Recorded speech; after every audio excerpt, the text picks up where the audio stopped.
सारे लोगों को इन्वेस्टिंग तो करनी है, लेकिन हमारे पास उसके लिए इनफ नॉलेज नहीं होता। हम अपने इमोशंस को कंट्रोल नहीं कर पाते और अक्सर गलत डिसीजन ले लेते हैं, या फिर हम अपनी जॉब, फैमिली और पर्सनल लाइफ में इतने बिजी हैं कि हमें स्टॉक मार्केट चेक करने का टाइम ही नहीं मिलता। इस केस में एसआईपी आपकी हेल्प कर सकती है। एसआईपी का फुल फॉर्म होता है सिस्टमेटिक इन्वेस्टमेंट प्लान। इसकी हेल्प से आप बिना किसी नॉलेज के इन्वेस्टिंग स्टार्ट कर सकते हो। इसमें ना तो आपका एक भी सेकंड का टाइम जाएगा और ना ही आपको स्टॉक मार्केट्स के अप्स एंड डाउन को मॉनिटर करना होगा। इस वीडियो में मैं आपको एसआईपी का पूरा नॉलेज, मैं आपको बताऊंगा कि किस तरह से आप एसआईपी की हेल्प से फॉर्चून बिल्ड कर सकते हो। हम देखेंगे कि एसआईपी क्या होता है, इसमें कौन से रिस्क हो सकते हैं, इसमें आपको कितने पैसे लगाने चाहिए और साथ ही इससे आपको कितने रिटर्न मिल सकते हैं। और हाँ, मैं आगे बढ़ने से पहले बता दूं कि इस वीडियो को किसी ने स्पॉन्सर नहीं किया। डिस्क्रिप्शन में या कमेंट्स में कोई भी एफिलिएट लिंक नहीं है। मैं ये वीडियो बना रहा हूँ सिर्फ आपको हाई वैल्यू इंफॉर्मेशन देने के लिए। तो इस बात पर अगर आपको लगता है कि ये वीडियो आपका वैल्यूएबल लाइक डिजर्व करता है तो लाइक जरूर करना। तो आइए एसआईपी और म्यूचुअल फंड्स के बारे में सारे सवालों का एक एक करके जवाब जानते हैं। नंबर वन, एसआईपी क्या होता है? एसआईपी एक इन्वेस्टमेंट स्ट्रेटेजी है जिसकी हेल्प से आप म्यूचुअल फंड्स के जरिए स्टॉक्स में पैसा इन्वेस्ट करते हो। अगर आपके पास टाइम या नॉलेज नहीं है तो आप एक एक्सपर्ट का सहारा ले सकते हो। आप अपने पैसे एक एक्सपर्ट को दे दो जो कि अपना टाइम और नॉलेज लगाकर आपके पैसे अच्छे से इन्वेस्ट करेगा। वो आपके प्रॉफिट्स का कुछ हिस्सा अपने पास रख लेगा और बचे हुए प्रॉफिट्स आपको दे देगा। इसका मतलब ये भी है कि अगर उस एक्सपर्ट के इन्वेस्टमेंट डिसीजन से आपको नुकसान होता है तो आप उसे एक भी रुपया नहीं दे रहे होंगे। लेकिन हर एक म्यूचुअल फंड के रूल्स अलग होते हैं और अच्छा होगा कि आप इन्वेस्टमेंट करने से पहले उनकी फीस के बारे में पढ़ें। एक बार आपने अपना म्यूचुअल फंड सिलेक्ट कर लिया तो आप अपना एसआईपी बनाओ। एसआईपी में आप एक फिक्स्ड अमाउंट को हर महीने म्यूचुअल फंड में इन्वेस्ट करते रहते हो। मान लो कि आप 5,000 की एसआईपी करना चाहते हो, आप अपने अकाउंट में ऑटो डेबिट लगा सकते हो जिससे हर महीने आपके अकाउंट से 5,000 कट के आपके एसआईपी में ऑटोमेटिकली इन्वेस्ट होते रहेंगे। एक बार आपने अपना एसआईपी सेट कर दिया तो आप उसे भूल जाओ।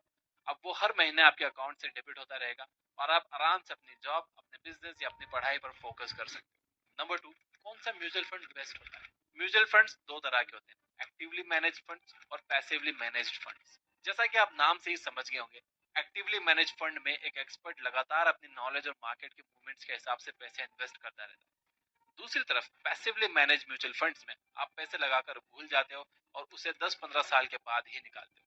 पैसिवली मैनेज्ड म्यूचुअल फंड्स को इंडेक्स फंड्स भी कहा जाता है। इन म्यूचुअल फंड्स में आप देश के टॉप 50 कंपनीज में पैसे लगाते हो। आप ये अज्यूम करके चलते हो कि किसी भी कंट्री की present top 50 companies long term में बेटर परफॉर्म करेंगी ही। इंडिया के इंडेक्स को निफ्टी 50 कहा जाता है। यहाँ पर आपको लग रहा होगा कि एक्टिवली मैनेज फंड्स बेटर होते हैं क्योंकि उसमें एक्सपर्ट्स हमेशा काम करते रहते हैं। ज्यादा काम करने की वजह से उन्हें रिटर्न्स भी ज्यादा मिलते होंगे, लेकिन ऐसा नहीं है। शॉर्ट टर्म में हो सकता है कि एक्टिवली मैनेज्ड म्यूचुअल फंड्स ज्यादा प्रॉफिट कमा रहे हो, लेकिन लॉन्ग टर्म में वो पैसिवली मैनेज्ड म्यूचुअल फंड्स को बीट नहीं कर पाते। एक स्टडी में पाया गया है कि पिछले 20 सालों में 85% actively managed mutual funds index funds को बीट नहीं कर पाए। इसका मतलब ये है कि अगर आप इंडिया के टॉप 50 कंपनीज में पैसा लगाकर उसे 20 साल के लिए छोड़ दो और दूसरी तरफ एक्टिवली मैनेज म्यूचुअल फंड में 20 साल के लिए पैसा लगाते रहो तो इसके चांसेस बहुत हाई हैं कि आपको फर्स्ट केस सिनेरियो में ज्यादा प्रॉफिट्स मिलेंगे। सिर्फ 15% एक्टिवली मैनेज म्यूचुअल फंड ही इंडेक्स को बीट कर पाते हैं, लेकिन ये 15% भी नेक्स्ट 20 साल में इंडेक्स को बीट कर पाएंगे या नहीं इसकी कोई गारंटी नहीं है। इनफैक्ट वॉरेन बफेट खुद कहते हैं कि अगर उन्हें अपनी इन्वेस्टिंग जर्नी फिर से स्टार्ट करनी होगी तो वो इंडेक्स फंड्स के साथ ही करेंगे।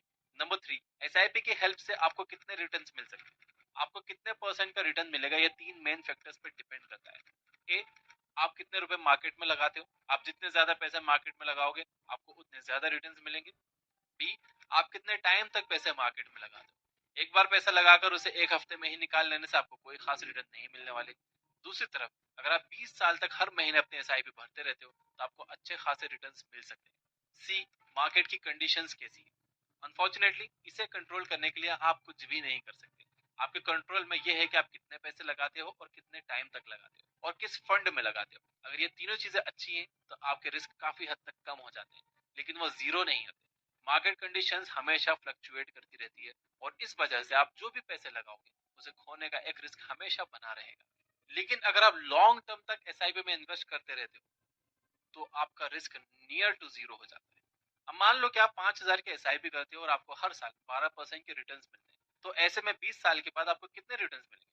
इसे कैलकुलेट करने के लिए आप एसआईपी कैलकुलेटर यूज कर सकते हो। गूगल पर जाकर इसको सर्च कर लो, आपको ये आसानी से मिल जाएगा। अगर मैं हर महीने 5,000 रुपए एसआईपी के थ्रू इन्वेस्ट करता रहूंगा तो 20 साल के बाद मैं 12 लाख तक इन्वेस्ट कर चुका हूँ, इस पर मुझे टोटल रिटर्न्स लगभग 38 लाख रुपए की मिलेंगे। इसका मतलब है मेरे 12 लाख का अमाउंट बढ़कर 50 लाख हो चुका होगा।